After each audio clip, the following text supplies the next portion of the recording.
The Everything Apartments podcast is provided with support from the Apartment Association of Greater Los Angeles, better known as AGLA, serving residential landlords throughout Southern California through education and advocacy. Visit aagla.org. Welcome to the Everything Apartments podcast. I'm your host, Eric Christopher. And on this podcast, we discuss all topics of multifamily investments from buying and financing properties, day-to-day operations and management, and also reinvestment strategies. This is our first episode for 2024, and we hope you all had a great holiday season and are off to a good start with your new year. When I first got into management business 17 years ago now, wow, I had no idea what I'd be challenged with in the way of pests, whether it be ants or roaches, which to one extent or another, we've all kind of probably grew up with our whole life. But on top of that, I've run into different challenges with other types of pests, ranging from beehives in walls and ceilings, and raccoons wanting to live inside buildings, and certainly rats and even skunks.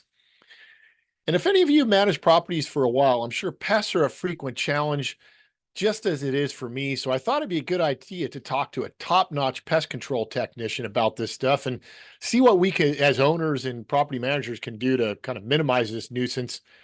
We have a really great guest for you today, but first I'll tell you about our firm, WSC Realty Advisors and WSC Property Management. WSC has been helping buyers and sellers and managing properties in Long Beach for over 17 years now.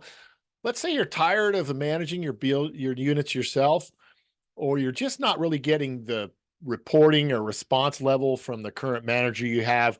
We can definitely help you. A lot of our clients tell us that either the burden on them personally, maybe they don't quite live in the area, or they're just getting tired, or maybe they just have somebody in there that doesn't quite align with their expectation level. I can tell you we can help you.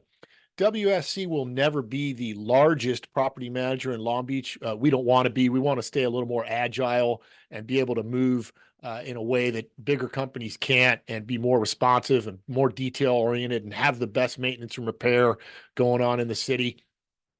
We can also help you if you're looking to acquire more units either here or maybe an exchange scenario going out of state. We are seeing a lot more people doing that. Places like Arizona, Texas, Tennessee, Florida, we can definitely help you with that as well. Visit WSC-PM.com. Call, text, or email us. If you're looking at the YouTube version of this, you can see the information right over my shoulder, but it's also in the show notes. Mention the Everything Apartments podcast and get your first 2 months of management absolutely free. Whatever the challenge is with your property, WSC has a solution. Today, we have with us Diego Hernandez, who is the owner of Lady Bugs Pest Control here locally in Southern California. I first came in touch with Diego about 12 years ago when they were on a service plan with a building that some partners and I bought, and really had no idea what to look for, but just kind of left them in to give them a chance with the service. And the relationship's really blossomed since then. Diego and Ladybugs basically service all of my buildings on a monthly basis, and we've had some other challenges that we have had to tackle together with some special kinds of pests. Diego founded Ladybugs in 2004, but he's been in the business since 1979. Now, what happened with my audio recording was I had a little corruption in the first part of the interview. So I took some notes, and I'm going to kind of summarize what we went through, and then I'll bring Diego on for the balance of the interview. The first topic we tackled was regarding cockroaches. Cockroaches seem to be the biggest nuisance, at least here in Long Beach units. And, like any other kind of pest, we're probably never going to completely eradicate them from our lives. So the name of the game is really mitigation to the lowest extent that we can expect to do. As I mentioned a minute ago, how Diego and his team do that is with a monthly exterior service. Now, what they do is they go around the perimeter of the building or buildings, treat that with chemical, and that does a pretty good job of keeping the bugs that want to enter away. That also includes a couple of interior units on request. So the service plan has an exterior service plus a couple unit, 2 or 3, depending on how big the property is. On a as requested basis, they will go in, do a chemical treatment, which the tenant is charged with sealing up their kitchen items and their food. And the other one is a trapping system, which is much less invasive to the tenant. And I've seen both of these work pretty well for isolated incidents. We see a bug or two here and you go, okay, let's treat the interior. Now, the more troublesome one is the major kind of infestation. So a couple months back, I had to call upon Diego and his team to help me with a much larger infestation. This was a 4-unit property, 4 single-story units in a row, basically connected by walls. I just took this building over for management. The rear unit was vacant. So it was ready to go. We put a tenant in there, and within 7 to 10 days, this guy was complaining about major bug infestation. So I said, okay, let me take a look. And believe me, he was not lying. There was 50 to 60 cockroaches dead or still living inside this unit. Okay, what is going on here? Now, what Diego shared with me is with a major infestations are usually driven by a sloppy tenant in the building that's pulling, basically attracting in the cockroaches, and then they find their way into the adjacent units. And sure enough, when I did routine inspections, the next door neighbor, which basically shared a wall, their kitchens basically faced each other behind a wall, that unit was, let's say, Hall of Fame sloppy. I don't know about you, but sometimes we see units that housekeeping may not make our standard, but okay, no problem. And then you walk in some of these places and you wonder how the hell the person can live there. It's all you can do not to throw up in your mouth based on what you smell and you see. And this was one of those units. So what I had to do then was have a real uncomfortable conversation about what the lease provisions say about basic cleanliness and the fact that if it wasn't improved, we were going to have to ask this tenant to leave. And luckily, the tenant complied and did what we needed to do. There was a lot of food left out, a lot of grease caked on the oven, just uh, general sloppiness around housekeeping. And what we found was once we got that unit at least up to a line of acceptability, the cockroaches seemed to dissipate. Now, the other thing we did in anywhere inside the unit where there's a breach into a wall, you want to seal those holes up really good. I took an inspection on all the kitchen cabinets on both sides of this unit and found, there were a couple of breaches in the back of the cabinets. A lot of times you see pipes going through where there's a breach in the wall where there's, extra space. Fill those spaces up with spray foam, caulking. I spent myself and an assistant of mine spent about an hour and a half on this vacant unit, filling each and every little tiny hole in the kitchen with either the spray foam or the caulking, and that has seemed to mitigate the cockroach infestation. So typically those larger infestations are unit cleanliness. That's a good thing that you can catch up on it on, say, a semi-annual or annual maintenance inspection. If you see that kind of thing, you can almost bet that there's going to be cockroaches falling along pretty soon after. Key items are like, hey, look, you see units where people have food, pots and pans dirty, still full of food with them, look like they've been there about 4 days, dirty dishes, just raw food sitting out. Then the other thing is on the oven on this particular unit was a lot of caked grease and cooking oil. Then you want to, have these people get behind the refrigerator and behind the stove oven, pull it out. They love to hide behind there. Just kind of anywhere where there's filth and grime, you can probably bet there's going to be cockroaches. Then the other thing that Diego shared with me in the first part of the interview was that the foggers that we see at the hardware store and Home Depot, they generally don't work. I know it feels like a productive process to go in, put the newspaper down, light a fogger off, close the door, and leave. But what he shared with me was that really all that serves to do is motivate the bugs into another unit. So basically, if you had one unit fogging one day, the bugs go into the next unit, maybe the next unit fogs, they go back. It's really not much of a deterrent. Really, the best thing to do is a professional service. And this isn't expensive. I mean, an 8-unit building is probably $60 to $75 a month. And the peace of mind is really nice knowing that you get the exterior service and the interior if and when you need it, as long as you and I, as managers or owners, keep an eye on some of these tenants' cleanliness, there should be a pretty good result coming from cockroach mitigation. The next topics were recorded and in good shape. So let's pick up the interview with Diego now. Let's turn the page real quick. And we had a funny episode. You probably don't remember, but bed bugs have been something that's been really, kind of high on the list over the last, I don't know, 5 to 10 years. And you told me a funny story, and I'm going to remind you about it because I had a bug incident a couple years back, and you were sharing with me how I believe you went to Las Vegas, right? Do you remember this? Yes, I remember I that. believe you went to Las Vegas and stayed. Was it the Bellagio? You want me to mention it? Yeah, it was the Palazzo. Yes, yes. All right, so tell me a brief version of that story because I still tell people about it now. And what happened is that we went there immediately. I make it a habit to kind of look around the unit to see if there's any bed bugs anywhere. And sure as heck, there was a bed bug there. We went down to the back to the desk and told them they had bed bugs. And they kind of didn't believe me. And I said, this is what I do for a living. Took the whoever it was came to visit, and I showed them exactly where they were, and they were stunned. They were stunned that I even knew there was bed bugs, and they were kind of embarrassed. But yeah, that is common. I've had cases to where Vegas has paid, some hotels have paid for people's homes because they have bed bugs. We just bill the hotel and they send us a check. Hotels, motels, especially in Vegas, has a huge problem with bed bugs. Every single hotel you stay in, a motel, I don't care where at, it could be the most fanciest place in the world.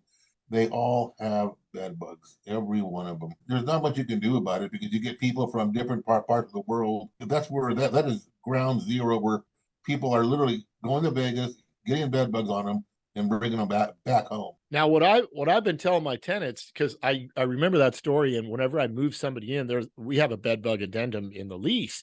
I said, Right. look, it doesn't matter if you're at Motel 6 or the Bellagio, do not store your suitcase open, like we've all done and used to do, open on the bed for a length of time. Use that stupid little rack that's in the closet, because from what I heard is that they just jump in your suitcase and ride home with you. Is that the main transport of those bed bugs, or are they like on you? Like, what can we do personally? Forget rental properties, but we're going to go to the Bellagio, or we're going to go to Motel 6. It doesn't matter. What do we do not to bring the bed bugs home? Good question. The bed bugs are great travel. They'll travel on you. They'll travel in your pocket. They'll travel in your suitcase. They'll travel in your shoes. They'll hang on you until you get to a certain destination and then come off you and start feeding. The way to not bring them home, like you just said, keep your suitcase closed, keep an eye. And bed bugs like to hide behind like picture frame, behind underneath lamps. They like to hide in spring mattresses, and they like to hide in light sockets, curtain rods. They don't expose themselves. It's very difficult to find them, and trying to prevent them from you taking them from a hotel motel somewhere else is very difficult at best. That's why the bed bugs explode so easily.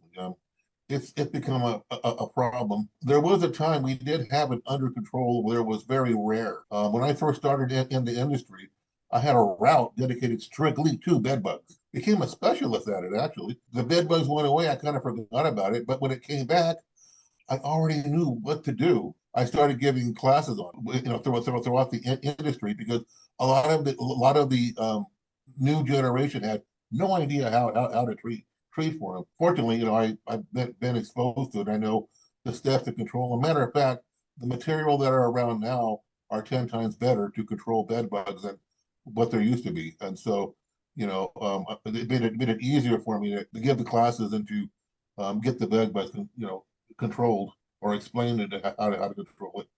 But there's really no way of keeping them from traveling. You can do whatever you want, but if they're there, you can take them with you. We had another funny one, you and I, some years back now, had no idea that bees like to get inside of walls and create their own honeycombs inside the wall. Because I was walking by this building I own and looking up, and there was like a second story dryer vent. So, the kind that blow the hot steam and hot air out. But this was second story up, and I'm going, man, there's sure a lot of bees going in and out of that little dryer vent there. Had no idea what was going on. First time I ever experienced that. And you came out there and you're like, oh man, you got a beehive inside the wall. And I'm going, what? Like, what? Beehives are like those honeycomb things that they don't go inside of. And you told me the story about sometimes how they put, 8, 10, 12 gallons of honey inside of a wall, and you got to take all the drywall off and and clean it out. I mean, that was a pretty interesting adventure we had on that one. We used to do what's called bee removal. I don't do it anymore because of the liability involved in it now. But we used to be able to tear out drywall inside of a unit or a house, mainly houses, and we would put out 8, 10. We've been known to pull out 200 gallons of honey in people's walls and load up a trash bin full of hive and honey, in someone's front yard, and it was just a crazy experience. The other one that's been something of a nuisance for me over time is our little four-legged creatures that like to become tenants and not pay rent inside of walls, inside of crawl spaces. In the same building that we were talking about earlier, where there was the cockroach infestation, on the other side, there's another row of 4 units, total 8-unit building. And lately, I've got this new tenant in there that says, "Hey, I think there's something living in the wall. I hear movement inside the wall and maybe up in the attic." Okay, great. This isn't my first time on that one. You've handled some of that stuff for me before, but I went over there. I mean, first obvious hint was that this is a crawl space building, elevated subfloor, and some of the screens were deteriorated and kind of wide open. Okay, that seems like an easy one to fix. Get that all buttoned up tight. But then I'm still having these reports that the gal opened the back door of the unit and saw a family of skunks back there, so she naturally assumed that. But when I called you up here just recently, she said, "No, probably not skunks, but we do have exposure with raccoons quite a bit." Tell me about our four-legged friends that like to live in the unit without us knowing. Rents is what I specialize in. That's what I started out doing. That was my first job ever. Was to I had a route full of rats. I had to The go rat from route. rat route. That's exactly what we used to call it. And I had the lowest part of the job. I was the new guy. Nobody wanted to do it, and they stuck me in it. And so actually, I actually started to like it because I started. They are so clever. They're smarter than the average person I know. They know when you wake up. They know when you go to bed. They know when you eat, when you go to the bathroom. They live the complete opposite of you. Okay, and most people don't know they have rats until they start hearing them in the walls. And it's not because it's the rats making the noises; it's the babies. Mom and dad know to shut up and be quiet, and you have the baby rat that decides to go and play and run around, the attic or the wall or inside the unit out of curiosity, and that's what gives mom and dad away. And it's not unusual for people to have rats living with rats for a long time. Suddenly they call me out and I'm telling them they're totally infested and they don't believe me. And we end up pulling out 20, 30, 40 or more rats out of people's attics or sub areas. I can tell you stories about rats living inside of people's beds and them not knowing it. I go and make an inspection and they're saying the rats are in the attic and I move the bed out of the way and there's a hole into the wall leading right into the mattress. And Wow. that's where she was having her babies. And I seen people freak out on me. I've had people lock me in attics when I was coming up there. I've had grown men cry. I've had wives leave their husbands in the middle of it when he was going to take an estimate, and you're not taking an estimate. and, Uh, and she's just walking out the door. He's wait a minute. I was So looking for a reason to leave, and this is a good enough one. rats are, and I got to be very careful talking to people about rats. I really don't like, getting work through fear. But unfortunately, as I'm talking to them, their eyes get wide and they start looking around. They start scratching, and and it's kind of hilarious. I don't mean to say it's funny to watch somebody suffer through a rat, but it's funny to see people's reactions. Everybody has a different reaction. And then the other instance you and I had, I don't know, this was last year at some point. I hesitate to judge time now. As I get older, I need to I know. double. If I think something happened, say 6 months ago, I just add 6 more ago. Yeah, it was about a year ago. But at another property, we had a bit of a rat problem, and far, far away from the unit itself, in the back of the alley of the property was a dumpster, which was overflowing and food and this and that and the other. And you said, "Hey, here's your problem attracting the rats." I said, "Man, the unit where the rats are is way over yonder." You said, "No, this is where they start at." and they start getting into the building from this buffet called the dumpster. So cleanliness, but what else can we do to keep the four-legged creatures away from us? Well, there's a lot of things you can do. One of the main things you can do is cut back overhanging trees around your home. A lot of people have beautiful trees, beautiful yards. The most common rat problem I have are in beautiful homes. They're just well landscaped. They got fruit trees everywhere. They got a pond in the middle of their backyard. They got lush growing everywhere. It's a rat paradise. I mean, if I was a rat, that's where I would be living. It's a perfect way to live, and they got and the best way to keep it controlled is to keep shrubbery cut away from your house, branch limbs away from the top of your roof, making sure you don't have any water leaks from your piping around your home. You want to make sure that you just keep the house clean, the exterior picked up, especially with fruit trees. When you have a fruit tree that is over ripened and falling down, rats will congregate to that. No, you taught me that some years back, and it was something I just really never thought about. Is, and you see this every day, all day when you're driving around, are the trees that are in the green belt in a residential area. You know, it could be apartments or single family, where those trees are many decades old, and they are now growing up to, against, and over the roof line of the building, which basically you taught me just gives the rats a little bridge to walk across, find their way in from the penetrations in the roof or whatever, you know, small spaces all they need, and boom, you got a rat family living in the attic at that point. So I've really made a point myself when I'm walking around and I see some trees that are getting close or even already. It's like, get somebody over there, get them chopped away from the building. I usually tell them at 3 to 5 feet minimum, and cut that bridge access off from the nature to your property. Yeah, that is the key. Is keep them away from your house. And once they infest an attic, it becomes an issue, because that's where they're going to live. That's their home. That's where their family is. That's where the insulation is.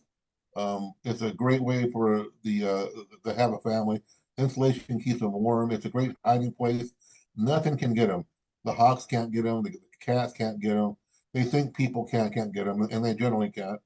And once they infest an attic, it's could be quite difficult to get them out. It takes multiple trap checks and multiple visits, of removing the rats. It is a problem, especially in attics. The biggest headache I have is on Monday mornings. It seems every Monday morning for my whole career is that I get the most rat calls. Common, which I would do, go out and seal up all the holes immediately, and they go out there, they plug up the hole. They do a great job. I mean, the best I've ever seen.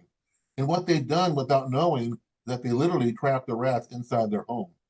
And that evening, the rats start rustling around looking for a way out, and they can't, and they start infesting inside the house. So on Monday morning, I'll get in on average anywhere from 4 to 5 calls a week on a panicked housewife on the phone.